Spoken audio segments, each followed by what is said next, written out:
Bom, a gente conversou um pouco sobre da onde é que vem a náusea e agora a gente vai falar um pouquinho da investigação do nosso paciente que chega com náusea no pronto-socorro. O paciente chegou para você e ele tem náusea. Isso pode ser desde sintomas bobos, uma causa leve, por exemplo, uma gastroenterite aguda, que não vai matar ele, né? Uma vestibulopatia, reação adversa à medicação. Paciente com migrânia, a migrânia pode se apresentar só com náusea, isolado, né? Lembrando que eu posso ter uma migrânia que estimula a zona do vômito, ou mesmo um paciente com doença do refluxo, né? Mas apesar de poder ser um sintoma de uma causa simples, que não é grave, a náusea também pode representar alguma coisa grave, como paciente com hipertensão intracraniana, paciente com crise convulsiva, que se o paciente com crise pode ter crise em qualquer lugar do córtex ou em regiões subcorticais, então ele pode se apresentar só com náusea, né, como manifestação da crise convulsiva.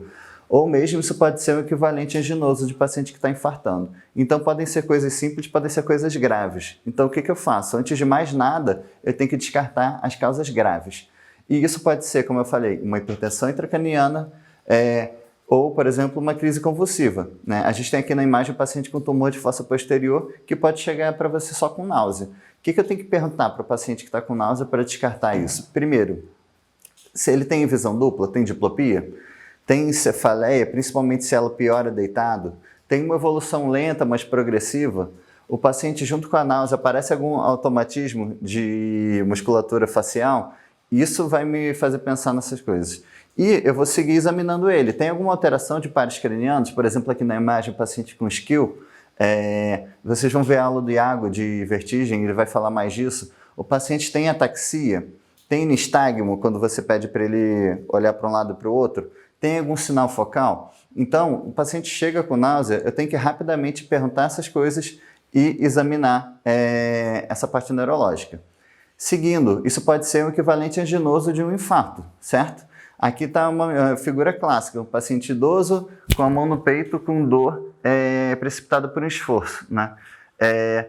Então, a gente tem que pensar que isso pode ser equivalente anginoso em alguns pacientes com comorbidade para doença cardiovascular, né? Lembrando que alguns pacientes podem ter um infarto sem dor, só com manifestação de equivalente anginoso, por exemplo, náusea, dispneia, principalmente paciente diabético, mulher, idoso, renal crônico, paciente transplantado cardíaco, eu tenho que ter um índice de suspeição muito alto para equivalente anginoso. E o que eu vou examinar? Eu vou examinar sinais de baixo débito, de ativação simpática, por exemplo, o paciente está suando frio, está com outras coisas, por exemplo, palpitação, dispneia. Eu tenho que ter um limiar baixo para pensar nisso e fazer um alerta no nosso paciente. Por exemplo, aqui a gente tem um infarto com supra de parede anterior, né? A náusea também pode ser manifestação de um abdômen agudo, seja obstrutivo, perfurativo ou mesmo isquêmico. Então, eu também tenho que pensar nisso. Então, eu vou perguntar se a dor abdominal foi súbita, para pensar principalmente em uma causa vascular, né? Um abdômen agudo isquêmico. Ou tem algum vômito pós-alimentar? O vômito tem sangue ou é fecaloide? Será que, quando foi a última vez que você evacuou, você está eliminando flatos? Isso tem que fazer parte da anamnese desse paciente. Aqui a gente tem um paciente com vários níveis hidráelis, sugerindo uma obstrução intestinal. E o que eu vou examinar? Eu vou ver, não tem muito mistério, se a barriga está distendida e se tem algum sinal de peritonismo, tá? O paciente está com náusea, tem peritonismo, eu vou pensar em alguma causa do mal. Por exemplo, aqui na imagem a gente tem um paciente com pneumo peritônio. Bom, então, antes de mais nada, vamos descartar causas graves. Lesão com efeito de massa intracraniana, crise convulsiva e AM, abdômen agudo, tá? Detalhe, sempre pensar em gravidez em mulher em idade reprodutiva. A mulher em idade reprodutiva tem outras causas de abdômen agudo que eu não posso deixar passar, não posso mesmo deixar passar. Por exemplo, aqui a gente tem uma paciente com uma massa anexial com líquido livre na cavidade. Isso é super grave, tá? Pode ser um cisto roto. O paciente pode morrer em função disso. Um detalhe, a náusea durante a gestação normalmente é no início da gravidez. Se eu tenho um paciente que começou a piorar a náusea com mais de 9 semanas, ou não tinha náusea, começou a ter, eu não vou atribuir isso de cara à gestação. Eu vou começar a pensar em outras coisas antes de falar que essa náusea é da gestação, tá? Detalhe, nunca culpe fonte alimentar, a não ser que você tenha alta suspeita, senão você pode deixar passar a causa real, tá? E o paciente nunca vai voltar naquele restaurante lá que você botou a culpa na náusea dele na alimentação. Então, beleza. Como é que eu faço o manejo inicial desse nosso paciente? Eu vou investigar a causa, a gente vai continuar conversando sobre isso agora, e depois eu vou tratar as consequências, vai ser tema de outra aula. Em relação à investigação da causa, eu vou fazer uma história, exame físico, laboratório e imagem. Primeiro, em relação à história, eu vou avaliar todas as medicações e drogas que ele faz uso. Será que ele toma anti-inflamatório? Isso pode ser causa de náusea. Opioide, inibidor de recaptação de serotonina, ferro, antibiótico, ele é usuário de maconha, isso pode ser causa de náusea. Tem náusea mais dor abdominal. Será que é aquilo que a gente conversou, um abdômen agudo inflamatório, perfurativo, isquêmico? Eu já afastei antes as causas graves, mas agora eu estou fazendo uma anamnese com mais calma, né? Esse paciente tem neoplasia ativa? Se ele tiver, eu vou pensar em outras coisas. Será que ele tem uma meta para o sistema nervoso central? Será que ele tem uma hipercalcemia da malignidade ou uma obstrução intestinal maligna? Muda totalmente o raciocínio. Ele chegou com náusea e tem uma alteração de estado mental, está meio rebaixado. Vou pensar em causas metabólicas, né? Hiponatremia, hipercalcemia, ou mesmo insuficiência adrenal, ou pode ser manifestação de sepse como disfunção orgânica, né? Isso aqui é muito importante. Ele está com náusea e alivia com vômito, eu vou pensar em coisas da barriga, tá? Se não alivia com vômito, eu vou passar em causas metabólicas, porque o vômito não ajudou em nada no controle de sintoma do meu paciente, tá? E se o paciente tem pirose, cefaleia, eu vou pensar respectivamente em doença do refluxo ou migrânia, tá bom?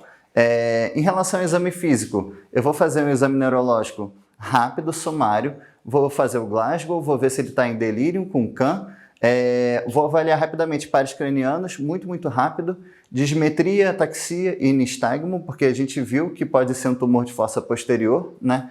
Força, sensibilidade bem grosseiro. E se o paciente tiver vertigem junto, eu vou fazer o HINTS, que vocês vão ver na aula de vertigem com o Iago, e o Dix-Rapaz, se eu pensar em vestibulopatia. Não precisa fazer em todo mundo isso. Passando para o abdômen, bem rápido. Tem ruído hidroaéreo ou não?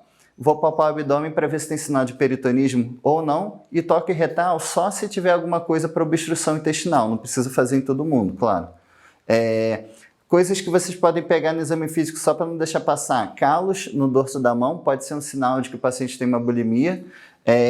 Erosão do esmalte dentário ou mesmo do palato pode ser sinal de que o paciente ou tem bulimia, ou tem uma síndrome de ruminação, ou um distúrbio funcional.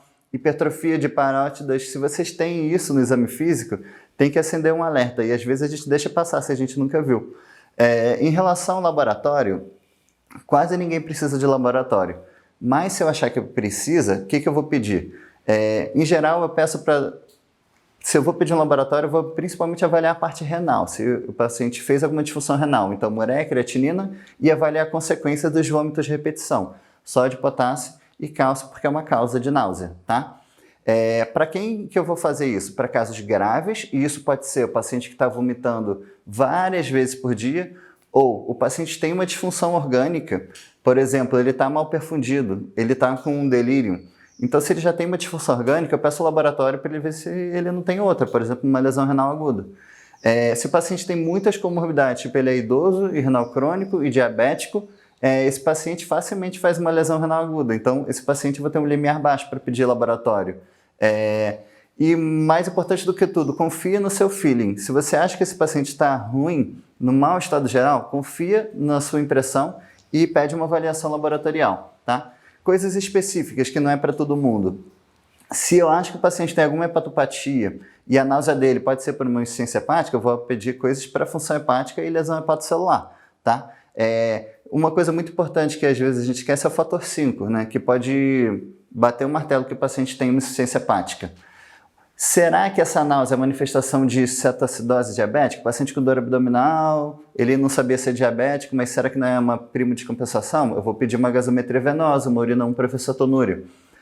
Se eu tiver muita suspeita de insuficiência adrenal, não é para sair pensando nisso para todo mundo, isso é exceção, eu posso pedir um cortisol matinal, se esse paciente for ficar internado, e pensar sempre num beta-HCG em mulher em idade fértil. A maioria dos casos não vai precisar, por exemplo, chega um paciente com uma gastroenterite aguda, o paciente é jovem, não tem muita comorbidade, eu não vou precisar pedir nenhum exame dele, isso só vai atrasar a alta do paciente. Aí você vai chegar no final do plantão com 20 fichas para reavaliar, não é para pedir para todo mundo. E mais importante que tudo, não use hemograma para diferenciar vírus e bactéria como causa de gastroenterite, por exemplo. Vírus pode dar leucocitose e ao mesmo tempo que eu posso ter uma infecção bacteriana sem leucocitose. Então não é para usar hemograma para fazer essa diferenciação. Por último, em relação à imagem. Quem precisa de imagem? Primeiro, claro, quem tem alteração neurológica vai precisar de uma tomo de crânio. Pensem em pedir angiotomo, tá? Dependendo da suspeita que você tiver na cabeça, tá? Por exemplo, para ver infarto de cerebral posterior, às vezes é muito melhor pedir um angiotomo do que uma tomo sem contraste simplesmente, porque você não vai ter uma sensibilidade tão boa. Guardem isso na cabeça. Pensem em pedir fase venosa, se você pensar que o cara está com uma hipertensão intracraniana para uma trombose venosa cerebral, tá? O paciente tem alteração no exame físico com peritonismo, ele vai ganhar uma toma de abdômen. Ou se o paciente tem alguma coisa para você pensar em obstrução intestinal, parada de alimentação de flatas e fezes, eu vou ter que pedir isso. E na mulher tem um baixo limiar para pedir avaliação anexial, nesse caso com ultrassonografia e não tomografia.